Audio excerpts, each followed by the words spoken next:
So they just basically they just started writing their own laws that doesn't even need royal assent anymore, which means they're not even laws. They don't have to check with anybody. They just pass nonsense that as long as you go along with it and you keep contracting with Canada and you're being a citizen of their corporation, it doesn't even need to pass the Bill of Rights check anymore.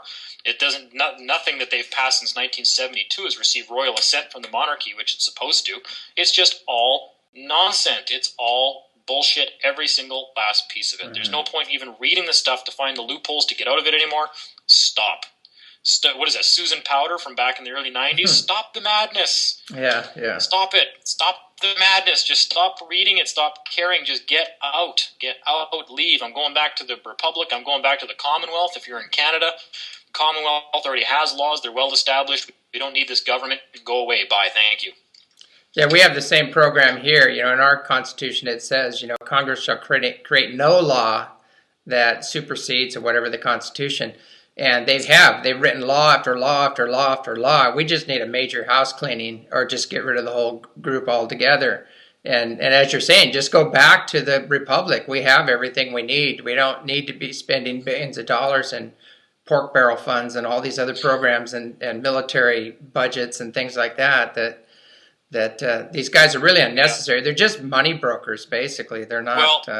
Let's do some deductive reasoning and logic here real quick. So if there is a part of the Constitution that does say that Congress shall pass no law that blah, blah, blah, blah, blah, and then they go ahead and you got a modern Congress that is passing laws that allegedly violates blah, blah, blah, blah, blah, one of two things is going on. Either they're committing treason because they have an oath to the Constitution and they're willfully violating it, or that's not the Congress that the Constitution created, therefore they're not committing treason. Yeah, exactly, yeah. One of two things. It's one of those two. So which one is it? Are these people committing treason? Doubtful. Or this is not the Congress that was created by the Constitution. It's a new one that was created under probably an executive order of the new private corporation government that's in charge. It's their Congress. Right, the Congress created by the Constitution probably is not there anymore because everybody's voting in members of Congress under the new government, democracy. Yeah, so it's a matter of getting back to basics, getting back to the original intent of this country and getting rid of the hijackers. If a bunch of people in a county somewhere in the United States, I don't want to say where, maybe Clickicat County, got together and voted in a member of Congress on behalf of the Republic, you might have the first member of Congress to be voted in the Republic in a couple of 100 years. He would be the only lawful authority on the land. He could probably tell the military what to do. Good idea. Yeah. Start restoring lawful government. It's for the people to do that, not the government. You think they're going to start restoring lawful government? No, of course No, not. the people have to do it. That's grassroots. Start voting in lawful members of Congress for the constitutional Republic Congress, because I don't think it exists anymore. I've been waiting to see if anybody's going to figure that out, because that's my hunch. But yeah. I was thinking about that too. Is like, as we're saying, most of us are kind of fledglings in this program and not even aware that that's a possibility or even how to go about that process. So most of my listeners, I mean, they're pretty hip. Most of our listeners kind of, they know things are really messed up and have, reached the height of unbridled greed and everything else going on, and that there needs to be another way. But that's what I see with people like you and other people, are actually pointing at, and hopefully in the future, maybe we can get some kind of a template that we could use to do exactly what you're saying, restore the Republic, and move the power back to where it originally was intended to be. Dear Secretary of State, I am a citizen of the Republic. Do you have proof to the contrary or a claim against my title or any of my anything?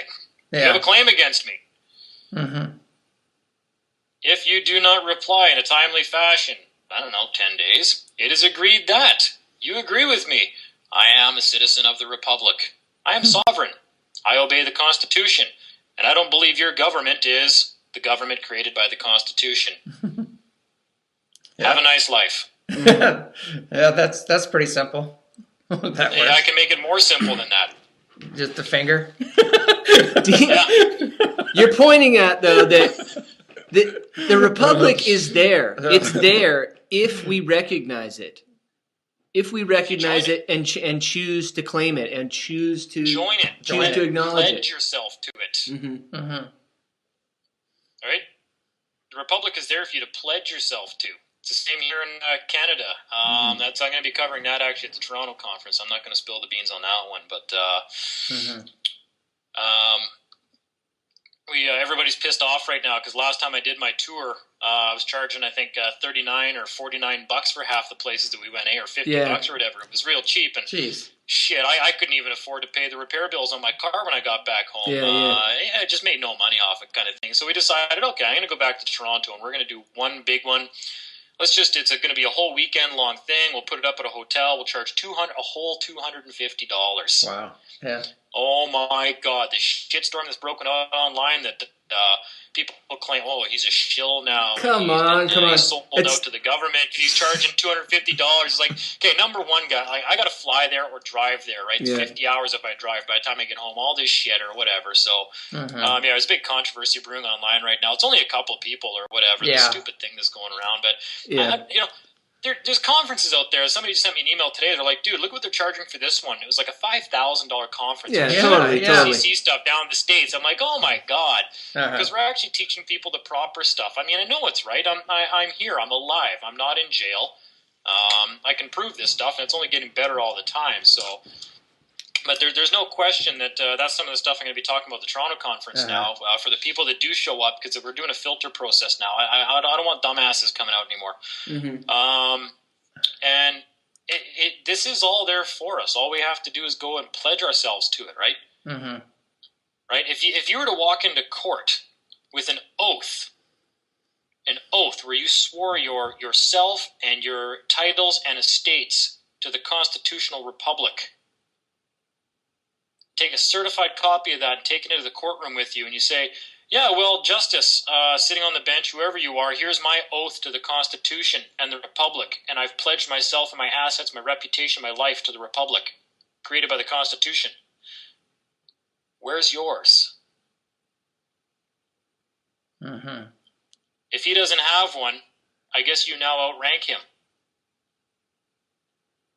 Yeah. Can he willfully harm you now as a citizen of the Republic with constitutional protections? No. Yeah. No, and you've got your notarized copy of your oath right there with you. Go file in the public record. Send a copy to your senator, to your Secretary of State.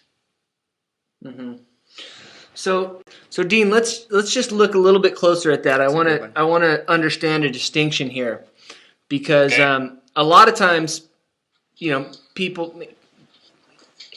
might go into court and just start citing the Constitution. Yes. And that doesn't go over too well in a statutory court. Sometimes I've heard of some people saying, the judge will say, it doesn't matter, I can't even hear that. So there's a distinction that you're making. You don't just go in and start talking about the Constitution without first making the distinction that you are under the Republic, or you are of the Republic. Because you don't have those protections unless you're a citizen of the Republic, which you're not if you registered to vote and you've been acting like a citizen of their democracy, their private corporation, for X amount of years. So give notice, leave, let them know it's always been your belief, understanding that you were of the Republic. It's just come to your knowledge, and understanding that a constructive fraud may have been perpetrated against you. And that every contract that you may or may not have entered into with this democracy is not valid because it was a mistake. You were led to believe it was something other than what it was, right? Like, state that however you want. Either way, they rely on your own ignorance. So obviously, as soon as you start throwing that kind of stuff around, and you can show up with a pledge to the Republic and say, well, yeah, actually, I am afforded those protections because, well, here's my pledge to the Republic. Yeah. Is anybody going to rebut this? I swore an oath here. Yeah. Now, if they say, well, now they can't say I can't see that, it doesn't exist here, then you say, no, here's the problem. Those statutory charges that these people are coming after me with don't exist in my jurisdiction, buddy. And you've got a fucking duty to protect me, because if you're a justice, you've got an oath to this Constitution. And if we're in the wrong court, then you move this to the proper fucking court. And Dean's just saying that for emphasis. You probably wouldn't say that actually in court. No, I would, but I don't recommend most people do. Right. Yeah. So how do you deal with the contempt charges of contempt? I know that. Well, apparently, if he doesn't have the jurisdiction to hear the Constitution, then he's not a real constitutionally appointed judge. So why are you worried about contempt with him? Oh yeah, that is true. When we get into a proper court, then I'll show you the respect under the Constitution you deserve. Yeah. But no, don't swear at them at first. Swear at them after they refuse to do that. Say, excuse me, are you refusing to uphold my constitutionally protected rights? Ooh, that's not good. Yeah, that's a good one. Yeah, it's kind of I had a little run-in a long time ago with the state, and it was over child support and things like that, and they actually had a court case, and they decided I was a contractor and I was making $5,000 a month, and I had no contractor's license, wasn't working on any homes, nothing, totally just made up the thing, I can't remember the name. There's a name for that where they just make it all up. The whole thing wasn't served properly. I was out of the state, and they. I think they call that the current judicial system, by the way. Yeah, exactly. It was insane, and so I went to court. I took them back to court again, and I told them, I said, and they read this whole thing, and then I brought in all my bank accounts and everything else, showing I was based poverty. I was making about $700 a month. And I said, look, I'll pay what's reasonable. I'm not saying there's a problem here. I'll pay what's reasonable. So they looked at all the documents and everything, and the DA was coming after me saying, yeah, this, that. And he goes, and the judge asked me, he goes, do you have any evidence whatsoever concerning this $5,000? And he says, no, and so they dropped that. And then the judge turns around and goes, well, since they went through the proper means to establish this lien, you have to pay it. And I was just dumbfounded. And I went, excuse me, Your Honor. I said, in the state of Washington, isn't it against the law to collect a lien based on fraudulent information? And this has just been proven to be fraudulent information. And he goes, one more word out of you and it's contempt. And that was the end of that case. And this is like years ago. Yeah, right? This is years and years ago. This is and before I knew any of this stuff. And contempt for what? Yeah, they just knew you were going to shut up at that point. Like, ooh, I better be quiet. Yeah. And that was my introduction to the court system on just the unbelievable fraud happening there and lack of any justice whatsoever. And I've had a couple other little dealings after that, which turned out a little better. But it's just one after another. I've just seen that it's just insanity. There is no justice. There is no, and people need to learn the hard way. They actually think that this system's just and correct and everything else. Until you there is justice if you know who you are. Yeah, exactly. But if you walk in there and they've taken you to summary conviction or summary judgment in the United States, they've already established that you are a 14th Amendment citizen of that private corporation, right? So if you just walk in there and start yammering on about the Constitution, you're not afforded those protections, right? That's you're committing a fraud by trying to claim those protections.